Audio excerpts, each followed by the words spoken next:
Hello friends.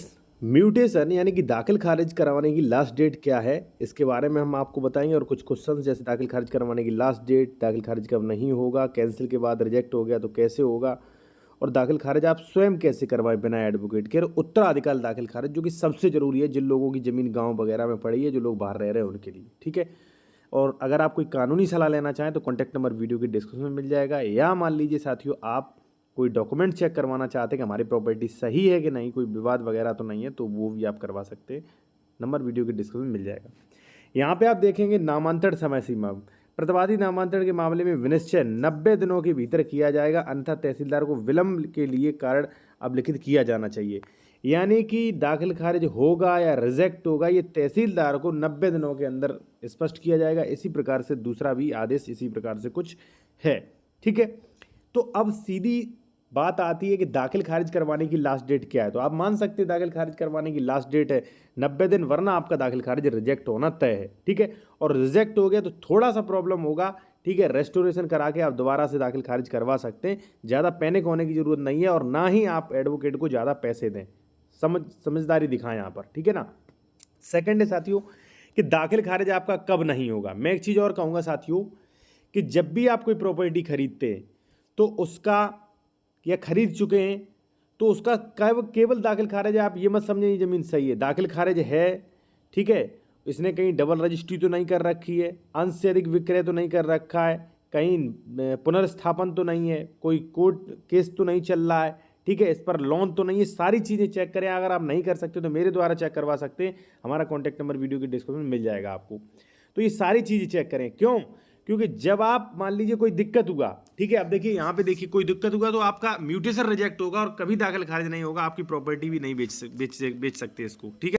देख सकते हैं यहाँ पे साथियों, इन्होंने प्रॉपर्टी खरीद ली और प्रॉपर्टी के बाद यहाँ पे रिपोर्ट लगाएगी CH 4145 विकृत भूलेख जो है वो ऊसर के नाम अंकित है। यहाँ पे जो है इनकी वो रिपोर्ट लगाई गई और यहाँ पे 57 खा कार्यालय में मौजूद नहीं है। इस दशा में जो है दाखिल खारिज किया जाना संभव नहीं।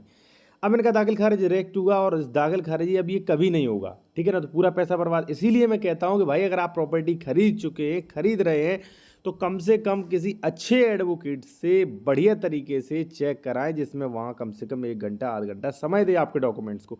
ऐसे नहीं कि देख के बोल दिया ठीक है रजिस्ट्री करवा लो, रजिस्ट्री कर दी, अपना पैसा ले लिया, बस कहानी खत्म हुई देख के। ठीक है ना। चलिए आते हैं नेक्स्ट पॉइंट पे। अब देखिए नेक्स्ट क्वेश्चन है कि दाखिल खारिज कब नहीं होगा। दाखिल खारिज आपका तब नहीं होगा अगर मान लीजिए आपने कोई ज़मीन गलत खरीद ली। ठीक है। मान लीजिए आपने मुझसे ज़मीन खरीदी, हम 2008 में किसी को बेच चुके थे, वो भी दाखिल खारिज नहीं होगा। ठीक है ना। गलत श्रेणी नंबर की ज़मीन खरीद ली आपने, फिर भी दाखिल खारिज नहीं होगा। कोई स्टे वगैरह लगी है, फिर भी दाखिल खारिज नहीं होगा। बंधक लोन है, फिर भी अधिकतर दाखिल खारिज नहीं होता। लेकिन हमारे पास कुछ ऐसे कोर्ट ऑर्डर्स हैं, ठीक है, जिनसे शायद हो सकता है आपका। ठीक है ना। तो ये कुछ चीज़ें, मान लीजिए डबल रजिस्ट्री, अंश से अधिक विक्रय, या 14380, तो ऐसी कुछ मिस्टेक आ गई तो दाखिल खारिज नहीं होगा। इसलिए पहले ही आप दाखिल खारिज से पहले चेक करा लें, आप ये चीज़ों को सही करवा लें। ठीक है ना। अब साथियों आता है थर्ड पॉइंट। ठीक है ना। दाखिल खारिज कैंसिल करने के बाद दोबारा क्या होगा। ठीक है। और मैं फिर कहूँगा अगर आप कोई कानूनी सलाह लेना चाह रहे हैं, कोई अपना डॉक्यूमेंट दिखवाना चाह रहे हैं, तो कॉन्टैक्ट नंबर वीडियो के डिस्क्रिप्शन में मिल जाएगा। दाखिल खारिज कैंसिल के बाद दोबारा दाखिल खारिज कैसे हो जाएगा। देखिए दाखिल खारिज अगर कैंसिल हो गया, किसी वजह से आपका शपथ पत्र नहीं लगा है, प्रतिवादी मान लीजिए उसमें नहीं है, तो उसकी कमी पूरा करें और नेक्स्ट उसमें आप एप्लीकेशन दे सकते हैं, पुनर्स्थापन एप्लीकेशन ओनली। ठीक है। फाइल दोबारा आएगी और दोबारा उसमें अगर कमी सही कर दी है तो वहाँ पे उसका दाखिल खारिज हो जाएगा आपका। ठीक है ना। अब आप अपने नाम दाखिल खारिज कैसे करवाएं बिना एडवोकेट के। देखिए अगर आपकी प्रॉपर्टी निर्विवादित है, ठीक है, कोई भी उस पर विवाद नहीं है, सारी प्रॉपर्टी सही है, मेरे द्वारा आप चेक करवा सकते हैं, तो आप आवेदन ऑटोमेटिक होता है। ठीक है। 35 दिन बाद जो है आप जा सकते हैं वहाँ पे और अपना जो है साक्ष्य दे सकते हैं पेशकार को। ठीक है। यानी कि ओरिजिनल बैनामा दे सकते हैं। उसके बाद आपका म्यूटेशन 100% हो जाएगा। एडवोकेट की जरूरत ही नहीं निर्विवादित दाखिल खारिज में। जब आप सेक्शन 34 35 देखेंगे तो उसमें स्पष्ट मेंशन किया गया है। अब साथियों आता है उत्तराधिकार दाखिल खारिज। देखिए ये चीज़ बेहद जरूरी है। कई लोग बाहर रह रहे हैं, उनके दादा पिताजी परदादा के नाम प्रॉपर्टी है, लेकिन वो प्रॉपर्टी ऐसे ही चली जा रही है, उन्होंने अभी तक नाम ही नहीं करवाया है। तो उनसे मैं रिक्वेस्ट करूंगा कि धारा 33 का आवेदन कर दें, जल्दी से जल्दी वो ज़मीन अपने नाम करवा लें, वरना हो सकता कोई अपने नाम करवा ले पैसे देकर, या नई खतौनी बनते समय गलती से किसी के नाम चला जाए।